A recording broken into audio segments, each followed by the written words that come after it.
G'day, good afternoon, good morning, good wherever you are. Welcome back to It's All About the Grey podcast. First episode 2025. I've been privileged and honoured to have one of the best men going around here in Perth, Ben De Jonge. For those that don't know Ben, you should know Ben. He's the man to know around town. Ben, thank you so much for coming on board. Thank you, Paz. Very, very nice to be here. Congrats on the podcast. I've been seeing you pumping these out. So, yeah, very, very happy to be the first one to kick this off in 2025. Thanks for having me. It's awesome. You're welcome. No worries at all. So, Ben, you've had an interesting journey in business, and we crossed paths a good number of years ago now. We did. Thank you, Ron. Thanks, Ron. Yeah, Ron Gibson again, the Connect. Connector. And a good client of the shop as well, Ben. Down at Princey's, supporting the team. Absolutely. Know your mother and your reprobate cousin Mick quite well, and your little sister.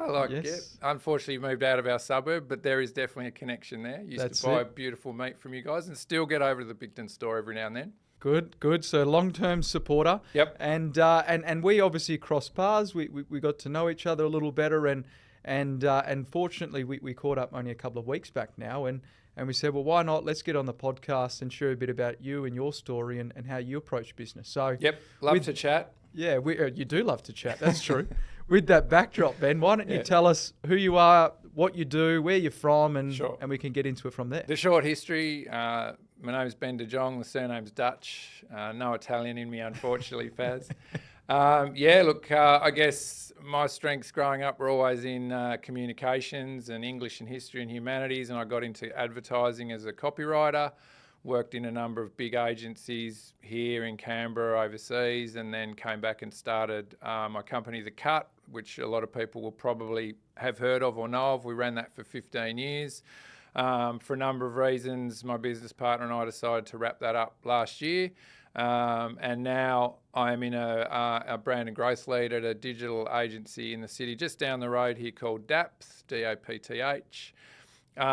We specialise in larger digital solutions and looking at digital ecosystems and helping businesses really solve challenges and reach for objectives. So we don't classify ourselves as a web designer or a design agency, although we do build websites. So, that's kind of my brief history. With The Cut, we used to do digital software development, advertising, brand strategy. I love anything to do with communications. That's kind of my personal passion, and that extends to talking to you now or talking to people at events and helping businesses make sure their communications are on point for who they're trying to engage with. That sort of side of it is what I really love to do. Great, fantastic. Yeah, so it's fair to say you're a very good communicator. Thank you. So in I guess probably addressing that first part, sure. I think in business it's important that not only we can communicate internally but externally, and when we communicate, it's a very clear message on the brand and the people behind the brand. So to put you on the spot here, what is the biggest challenge businesses or the people that you advise or businesses you advise with respect to communication? Well, I'll take what you just said as a prime example. So you said the biggest challenge is with the brand and the people behind the brand. I would say the biggest challenge is for the people in the brand to not be in the brand and to think about the people they're trying to reach. So a really simple way to think about that is because we're all in a business and we're very focused on our business with you, that's SEER, and that's as it should be, it's very hard for people within a company to step out and take the point of view of the people they're actually trying to reach. Right. So I always use the analogy, don't use the word we. Don't use sentences like we are this and we are that and we are number one and we do this. Use language that shows you understand what the client needs and what the client's problems are. So be always client or customer centric with your comms, not internal saying we do, we, because it's a bit like if someone came on this podcast and wasn't prepared to listen to your questions and I just sat here for 30 or 40 minutes and just told you about Ben De Jonge, right? That would be really selfish and self-focused. You probably could though. I want to try and think about, I probably could, but I want to think about your audience and you and what you're asking me. And so it's that sort of thing. I would say that's the number one thing is people think about the we and internally, and they don't think enough about what's hitting their market. Right. And what are you communicating for? To be relevant, or firstly to be engaging, relevant, and then bring them through into a conversion or a conversation with your business, right? Yeah, and I think that's the other, you touch on a very valid point about who is it you are communicating to. Yep. Because I think that's also another challenge businesses face, right? They're all about spreading the word, getting the brand out there. And then you ask, well, who the client avatar is or what the ideal client looks like, and they struggle to explain it. Or they say everyone. Yeah, or everyone. all business owners. Or that's definitely another one. This idea that if we're going to do marketing, we want to hit as many different people as we possibly can, which the opposite is true if you want it to be effective, right?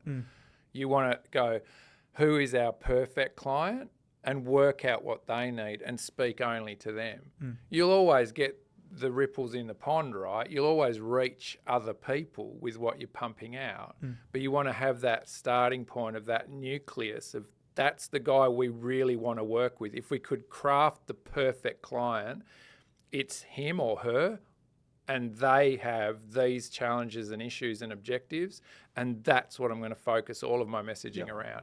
And then being very consistent with that. And that doesn't mean you're verbatim saying exactly the same words over and over again. It's then going, okay, that's the core of the message.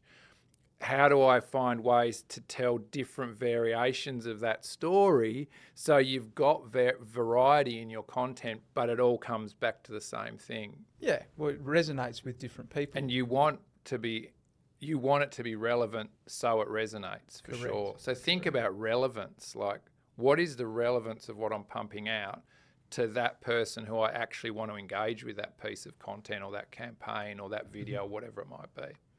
So the message is the same. It just comes back to the communication of that message. Like you're doing the podcast, you're talking to a whole bunch of different business people, but ultimately you're sharing business stories from different business people, right? With the idea that other people who are like me and the other people that sit in that seat will engage with that. Which is the truth, right? That's the truth of it. Because peer-to-peer is it's very engaging. Like we want to hear from other members of our tribe, right? Exactly. That's a natural human instinct. Yeah, 100%. And obviously we're all in the same business, I believe, which is either business of managing people or business of delivering outcomes. Business is business. Yeah. Agree. The underlying theory arguably is relatively the same. It's just then how you adapt that to your industry. Completely agree. At a holistic helicopter view level, whether you're offering accounting service to that sector or digital services to those sectors, a lot of the mechanics are the same. And a lot of, especially when you're talking about broadcasting the business, a lot of those principles should be the same. I had an accounting consulting client tell me really recently that someone asked them why they do what they do, or I think it was what is your ideal client, and he said, the one that pays the bills. And he said, I really regretted saying that that, because it was a bit flippant, of course, but it's a good example of going, well, yeah, but that's not going to resonate. You want to talk about, and you don't want to again talk about revenue or profit or building client numbers. You want to talk, well, my purpose is to help that sort of business owner get here and there. And then that's engaging to them, because the agenda is not about you and your business. It's about helping them and their whatever position they are in business. Correct. And I think you're right. It's the journey you go on to ultimately deliver that outcome to the client. It's not one and done, whether it's communication, accounting, consulting. The client believes they've got an issue, and ultimately when you delve into it, there's a variety of issues that are probably contributing to that being a priority issue. So it's about how can we not only assist the client with this, because that's what they want and that's who we're here to service. The client's always right, as some people say. To a point.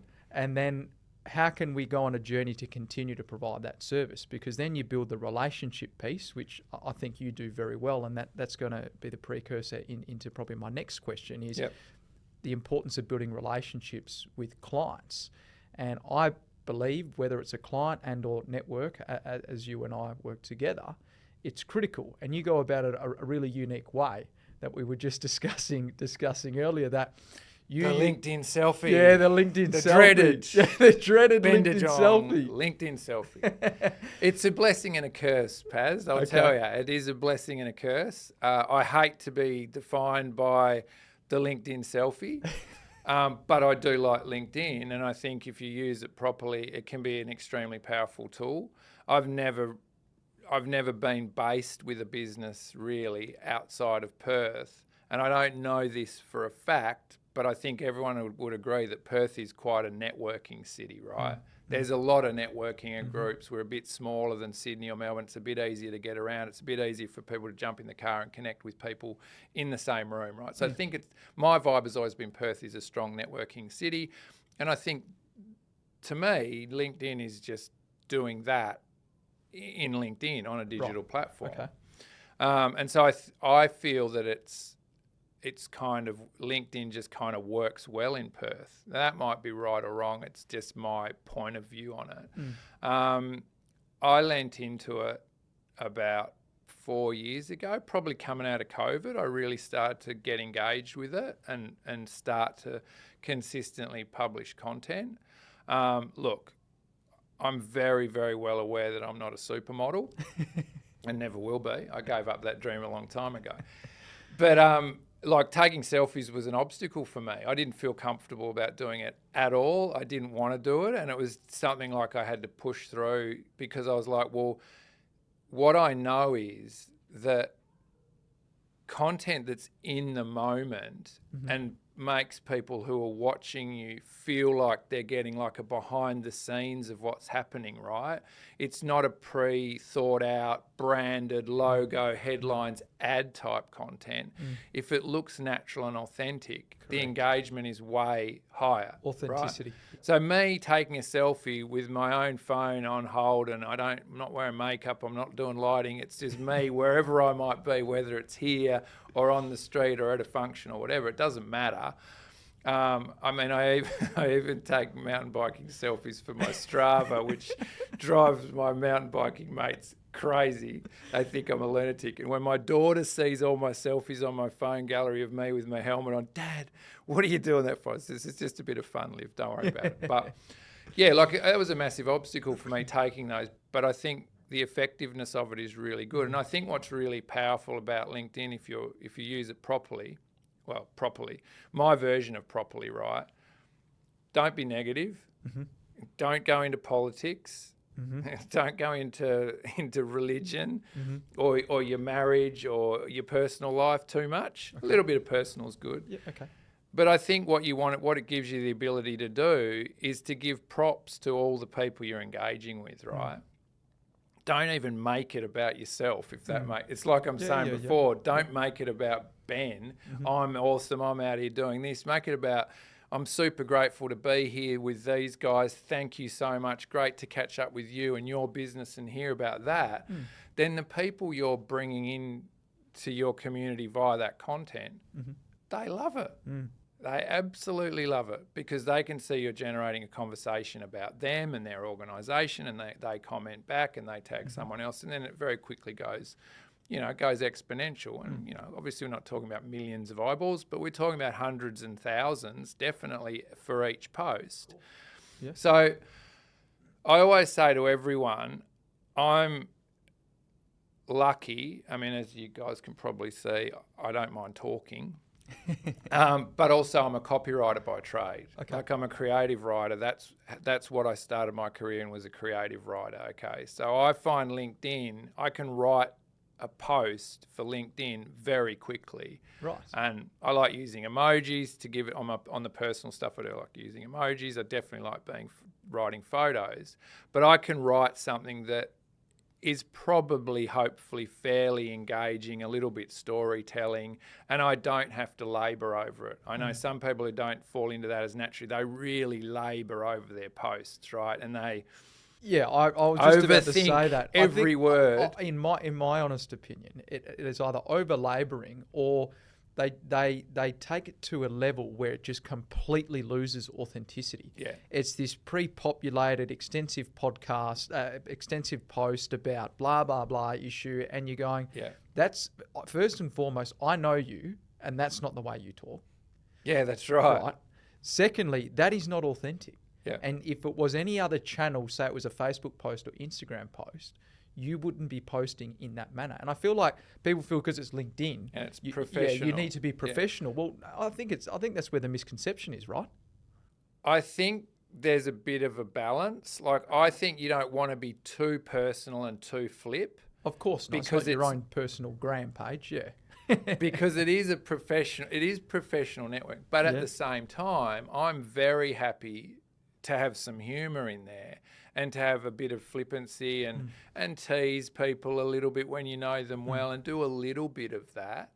But you don't want to go too far in that direction. Yeah. It is for business. But I think you're right. People labour it. When they labour on it, does lose that I guess that instantaneous of the moment conversational type vibe, which I really try and maintain with my personal stuff. Yeah, I'm probably specifically referring to a comment on a post. For Oh, right. argument's sake. Okay, sure. So sure, people sure, are like, sure, oh, sure. congratulations, Bill. We Yeah, look forward, like sure. it's just some pre-populated nut. Like, I would ordinarily go, congratulations, mate, or well Yeah. done, look forward to like just things like that is what I'm picking up. Yeah, I think you're right from a posting point of view. Okay. There definitely needs You're to talking be about the professionalism, comments. but I'm talking engagement, Yeah, sure. authentic engagement with other people's posts. Yeah. So I think a thing to do is like look at the thread and say, well, if everyone said congratulations, what can I say that's different? Yes. Make sure you always hit reply so they're automatically tagged in it. I tend to often delete their surname so they're still tagged, but it just shows their first name. Yeah, okay. So you're just not getting that clutter and it feels a bit looser and more conversational. Right. But yeah, like it's like anything. But again, I think some people are really comfortable with coming up with something that's a bit more instantaneously natural, maybe slightly quirky or creative. And some people just they don't operate like that. So I'm not one to say, look, LinkedIn is awesome for everybody. I don't think it is. I really think you need to have, you either need to be able to develop a really clear sort of tone of voice and structure for yourself to help drive that. I don't know what the alternative, or I guess, or you need to have a feeling that, yeah, I'm really comfortable in this. And a lot of people are. Like, I'm not saying I'm the only one at all. A lot of people use it really, really, really well. And I'm always watching people and other people and how they do it and trying to, learn and tweak things here and there. But yeah, look, I enjoy it. I have found it to be extremely valuable.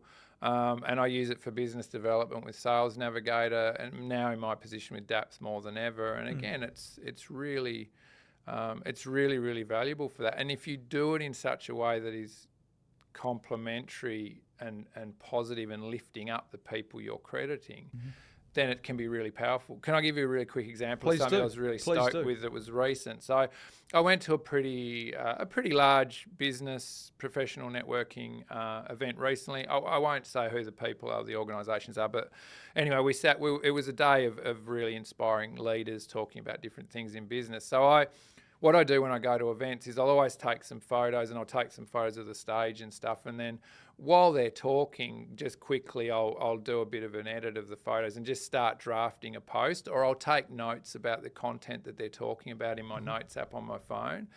And so I thought what I'll do today is I'll do like snapshot summaries. And look, a lot of people do this. I don't own this idea whatsoever. In fact, I took it off other people. So I'll do that this time. Anyway, I did these summaries, and I put little emojis on the key points and basically bullet pointed what I thought was stand out from each person's keynote presentation or talk. And every single one of those said thank you on the post and sort of said, oh, this is an amazing, or it's a great summary of what I spoke about. Thanks for posting this. And for one of those, I managed to engage with them, and they're actually a fairly appealing prospect for depth. Right. So it's a good example of how taking that sort of proactivity and like what I spent 7 to 10 minutes composing that post and taking a few notes during their thing, and then you get an opportunity like that from it. It's just a specific example of, I think, that really shows how LinkedIn can work. If you're doing it in a positive, in a good positive way with other people, and you're tagging them and you're helping lift them up or give them visibility, that straight away puts you in a really positive light with them, and they see you, and they... Well, then, and the benefit with LinkedIn is that because they're tagged in a post, it goes into their feed, and then they probably reshare it, and then there's this whole domino effect, right? Yeah. Which And LinkedIn keeps on giving. Like, correct. You know, I see strong posts that I do or that I do for depth. I do a lot of the content for depth as well, and some other and a couple of other pages I contribute to at least. You know, you see those strong posts keeping on performing. Sometimes weeks later they resurface because someone has got onto it and dropped a comment. So you don't want to think about it as being I'm doing a, you know, because some posts, if they're detailed with a lot of photos, can take 20 minutes to put up, right? Because 100%. Well, you're tagging a lot of people. That takes time, but then they'll keep on giving to you for weeks into the future, which is really cool. Which is good. So talking about continuing to give into the future, Ben, and your role at Depth and business, because business is consistently evolving. How do you see the landscape changing within Depth and or the industry, and how can businesses, I guess, adapt with it? What do you mean, digital landscape Digital or the way landscape. we're doing business? Yeah, I think digital landscape, in my honest opinion, the way we're doing business is reverting back to 50 years ago. And it's more in person. And it's all in person. I just read an article before we came in here, I think it was in the West, about an event that ANZ Bank had put on in Rottnest, and there were 350 odd people in attendance. And it was, the article, in summary, was about the importance of bringing people back together and doing face-to-face business. Yep. Now that we've got over COVID and all that's been said and done, great.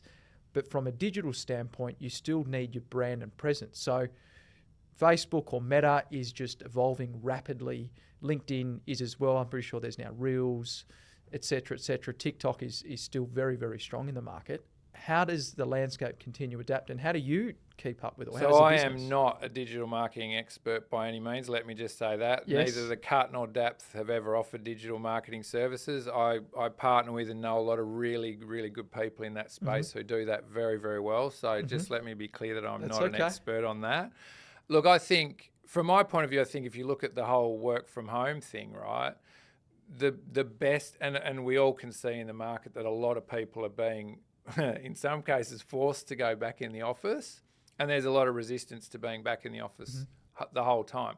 I personally think that the perfect model is a hybrid model that favours being in the office. So maybe you do 1 or 2 days from home a week, max, right? And I think the way we do business is a little bit similar. I think a lot of great things have come out of COVID because, I mean, I don't know about you, but I do a lot of first round meetings on video. Right. And do a lot of board meetings on video now. This was unheard of before. Yeah. I think a lot of that will continue just because of economies of time, right? Okay. Both whether it's a client, often the client, they'd rather jump on for half an hour where it's a clean cut half an hour on a video, and they don't have to leave their office, they don't have to set up their boardroom, or if you're inviting, they don't want to spend the time driving into you. I'm not saying that it's not powerful to be in the room with someone. Of course it is, but I think the balance is somewhere in the middle with that side of things. That's just what I personally feel. You know, to get a group together, like I'm on the NWA board as an example, to get that group together in a room of 6-8 people, that's a lot of driving. It's a lot of cars. You've got to have a venue. We're doing them every 6 weeks. So what we do, we'll do a couple online and we'll do one in person. Okay. And I think it's that balance. Definitely there's some great things to come out of how we pivoted and adapted the way we engaged during COVID. But of course, all the networking events that went fully online, they've gone back to physical. Of course, yeah. But I think there's been that retention of part of that digital facilitation of that catching up. I personally believe that you don't lose heaps by being on a video call. They're actually, in some ways, they're actually very intimate. Like, you're very much one-on-one, you're engaged with that person, you're not in the room with them. But in terms of what you're exchanging, in terms of the communication, you're not actually losing that much. If you want to show them something, it's actually easier to show them something, a deck or a website, or, hey, take a look at this or whatever, to go in and hit share and share a bunch of assets in that format. It's actually easier than doing it if you're with them in a room, right? So my view is, like if you want to think 80-20 rule, I think 80% swing back to physical and in-person stuff is where we'll be, and there'll be 20% towards the digital side of where we pivoted to during COVID, because there's so much value in that. A big part of it for me is efficiency. Okay. Like, I think back to pre-COVID, where I had my car in the office every day and I was driving to Balcatta, to Cannington, to Freo. You know, how much time are you burning in the car? Why do you want to burn all of that time on all of those meetings? Become way more selective with that, and when and at what stage in the engagement do you go and meet them in person, or do you invite them to come to you? But do some of the initial stuff via video. Okay. All right. So it's about finding that right balance. I reckon. And I both. reckon you can kind of see that we're there. If you look at the companies that have tried, and there's been some big, I can't think of it, let's say US big household name tech companies that have been forcing their employees to go back in, and the backlash of that. Like, I can't remember which one it was, but maybe it was Spotify criticising, I don't know, someone else, and they were running billboards in Times Square going, we're a digital company, we don't force our people to do anything. And they played off that of where their competitor or the other person in the sector was forcing people in and getting a massive backlash. Well, I believe here in Australia, one of the big banks were forcing staff back, and there was a class action that was actually brought against it, which goes to show, and you're right, I think flexibility in the workplace is critical. You can't necessarily force someone into the office, and even here, with how we do it, it's like, if you need to work from home, that's okay. Or if you've got to do something, that's okay. But we don't want it to be a permanent nor fixed arrangement. And I don't think anyone does, right? Yeah. But it's good to have that. Like, if you look at the way the Scandinavians, if you take the view that the Scandinavians, Norway, Finland, Switzerland, they're pretty progressive, right? Yes, it's they true. have very high tax, but everything is provided. They have very high happiness levels, even though they live in the dark and the cold, right? They're happy people who are well set up. Yeah. They set a really interesting parameter around that, and they're very flexible about their work cultures. 4-day weeks is standard in some of those countries for almost everyone, and they see productivity increase, not decrease. True. So the happiness level of your team members in terms of productivity, how loyal they're going to be to your business, how motivated they're going to be to put in the work and the extra work. Whereas if you're going, Ben, you got to be in the office every day. I don't care that you've got a 14, 15, 16-year-old daughter. I don't care that you've got other commitments. You be in the office and that's it. How does that make me feel, right? I'm going to start looking around for another job probably. Correct. Right. But I actually think it even comes back to the business owner and the business process. So unless you're developing an efficient workflow with clear expectations on deliverables, then people ordinarily will just drag it out because they need to fill their day to do things all day, every day. So I think, in my opinion, a mature organisation should be able to do that, have that conversation with their staff and with their clients, set the expectation and go, right, Bill, we're going to bring your work in on this day, we'll turn around by this day, and the guys are going to do X. That's it. Couldn't so agree more, when you mate. come into work, you're ready, you're engaged, this is what I need to do, I want to get home by 4 o'clock for that day, no problem. People want structure. Correct. I read somewhere, I can't remember where it was, a week or two ago, that one of the highest creators of insecurity and unhappiness in the workplace is a lack of role definition. Right. Where the person hasn't been explicitly told what their role is and means and where they sit as compared to the people around them. Interesting. And you get all this crossover of different roles and people coming in on who is actually that is one of the biggest triggers, and you can imagine it, right? People want some structure. Of course. They're like kids, not to be funny about it, but everyone wants a bit of structure so that they go, okay, this is what we expect you to do, and then it's about giving them a level of ownership depending on what seniority they are. Because if you give them ownership, then you can implement accountability. Thank you very much. Correct. If people don't have ownership, you can't hold them accountable. Exactly right. So, and if you can't hold someone accountable, then how do they know themselves whether or not they're performing well? That's right. But I agree, like to step into maturity levels in a business, you've got to have process. Yeah. And you've got to have very, very clear and established processes that are not experiencing or being changed in a wholesale way. You can tweak them and refine them, but you want everyone to feel like this is the way we work here at SEER or at Depth or whichever. Yeah. So let's talk about Depth. You know, what is the process that you guys deploy in your business, and how is that different to other businesses? It's a great question. So Depth, we don't call ourselves an agency, we call ourselves a consultancy because we take a very consultative process. So I said earlier, we don't call ourselves a web design agency. Our biggest and best value is given to an organisation where we can look at their whole digital ecosystem. And I'll come back to what you're saying, how are things changing and where are we going, or becoming less digital. You're kind of talking about more in events and networking and the importance of being face-to-face. I agree with you with that. But I think the digital ecosystems that any business has now has never been more complicated. And I think because they've evolved in different ways, you often get businesses with a hybrid or, in worst case scenario, a Frankenstein digital ecosystem. So if you think about end-to-end in any business, right out the front in terms of what's facing the clients and the consumers is, let's say your social media is the first. You might have 3 or 4 social media platforms that you run. You might be doing Instagram, Facebook, LinkedIn, maybe TikTok, maybe Pinterest, something else, right? Then let's say your website is your next step. That's that first digital engagement, like never been more important, right? That it works properly, that it can engage with potential clients. Then you've got a CRM. How do you manage those leads? That's another digital platform normally. You might have then an ERP or inventory management. You've probably got accounting software. It's just insane. And then you go back into the back end of the business, right? If there's a line here, that's the website. On that side is all your operational stuff, and on that side is all your marketing platforms.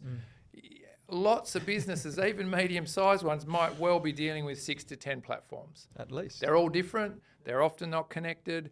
Sometimes they're running spreadsheets. Sometimes they're transferring data manually out of that platform and into that one. That is a S-fight, right? Yeah, right. It's a mess. Right. It's very inefficient. You've got inaccuracies around data and reporting. You've probably got really big handbrakes on your ability to evolve and drive your business forward because of that. So what Depth want to do is look at the whole ecosystem. Now, don't get me wrong. We definitely at Depth design websites. We don't lead with technology. So whereas our position at the cut as Shopify specialist was, if you want to work with us, you're either on Shopify or you want to move to Shopify. End of. Yeah.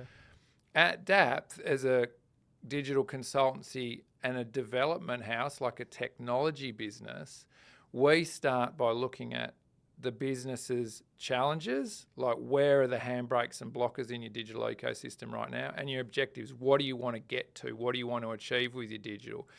We start with that.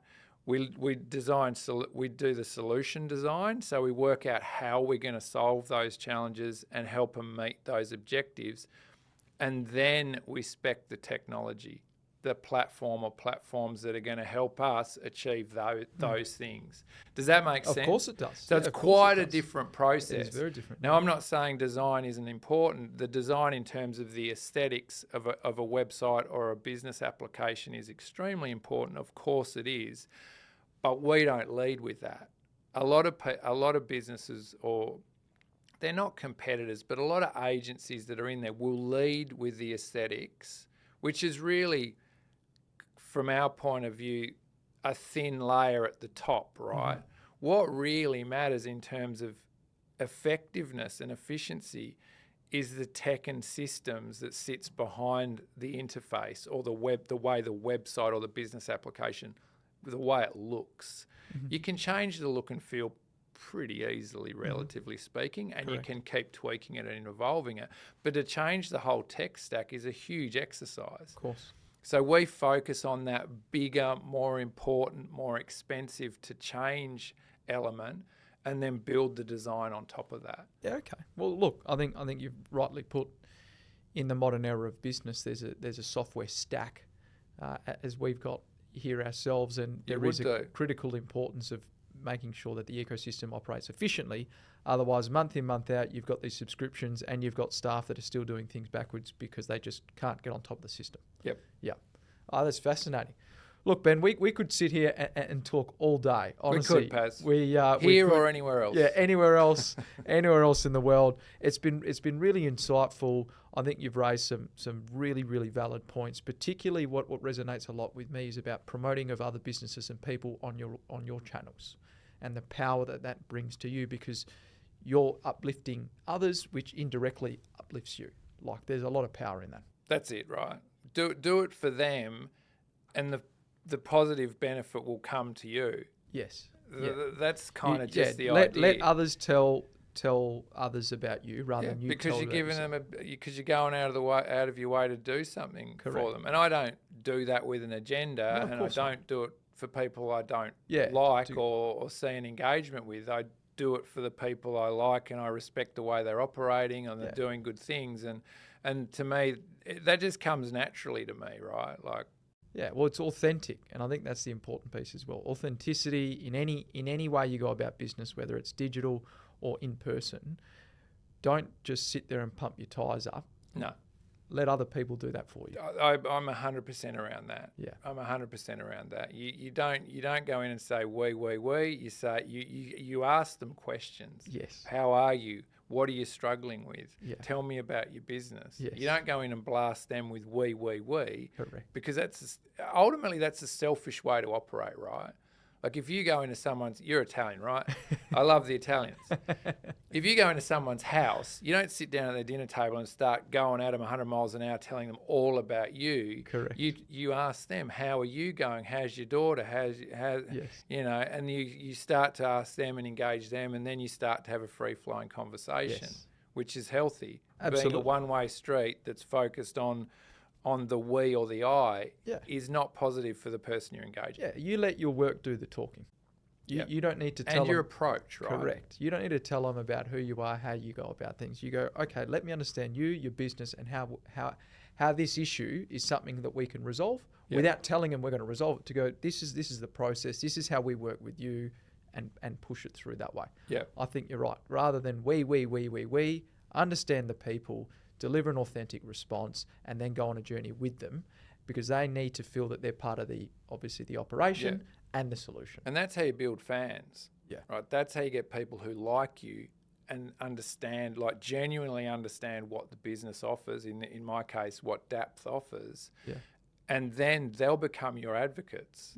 It's kind of a bit like the influencer model, even though I'm not a huge fan of a lot of influencers. It is a little bit like that model, right? Yeah. Like you want them to engage and like you and understand, and then they become your advocates in the market. That's why partnerships are something I believe a lot in. And if you want to call it a professional friendship or whatever, but the way we run partnerships at Dapth, and it's kind of I'm giving some new structure and focus to that, is to not just run a few events and have beers with people. Sure, that can be part of it, but to then actually take the time to get in a room with these guys and exchange information and ask them about their business and where they sit, and mutually find the opportunities for collaboration, rather than just going, oh yeah, we're throwing a piss up and that's awesome and everyone smiles and have fun and we get photos on LinkedIn and we get some visibility, but then there's nothing else until the next drinks thing. Let's build on this and let's educate those partners who maybe are going to take a few touch points to really understand what Dapth offers and what sets us apart in this market, and take that time to help them understand and give them the opportunity to give that information back to me and the Dapth team about what makes their business special and unique. Because I always try and latch on to something. Like if I'm making introductions to people, which I do all the time, or I'm recommending one of our partners to a client or a prospect, I'll always give them context on how I see the specialisation of that business and the relationship I have with those people. And then that client feels really looked after in that process. And I'm not writing an essay, I'm writing 2 or 3 lines in an email to give them context. But they can go, okay, cool. And then I go, here's 2 or 3 people. All these guys are great in different ways. Now it's over to you to meet with them and see where you find the fit. And again, adding value immediately without sitting there and trying to sell them something. Yeah. Yeah, very, very basic stuff, but very often overlooked. Common sense ain't that common, Paz. Correct. Is it? That's true. Right? That is true. Yeah. Otherwise, everyone would be able to do their own finances and books and whatever else, or build their own websites. Or their own ecosystems. Common sense is a really bad name for that thing because it isn't common at all. Yeah. It should be called rare sense. Rare sense. Because not many people have it. Well, Ben, again, thank you so much for your time. It's been a pleasure having you on, and you've definitely shared some insightful knowledge for the listeners. Hopefully they take something away from it. And importantly, if there's anything in their digital ecosystem that they need help with, they can reach out to you, Ben. And where's the best way to contact you? LinkedIn, of course, for the famous selfie. LinkedIn could be a good one, Paz. They'll always be a pretty quick responder. They can hit up Dapth on our website. There's contact forms there and a phone number. But yeah, I'm happy for anyone to reach out in any way. I run my email, I think, on my LinkedIn. But I'm all over LinkedIn like at least a couple of times a day for quick check-ins. So okay, they can get me there for sure. All right, well, we'll make sure we put your details in the link, and we can take it from there. Awesome. Thanks for having me on. It's been really good. Is that 30, 40 minutes already? That went by in a flash of light. 49. No way. Yeah. I'm feeling like we're at the 8 or 12 minute mark there. That was it. All Done. right. Good. Awesome. Too All easy. right. Thank you. Thanks so much. Falling for you.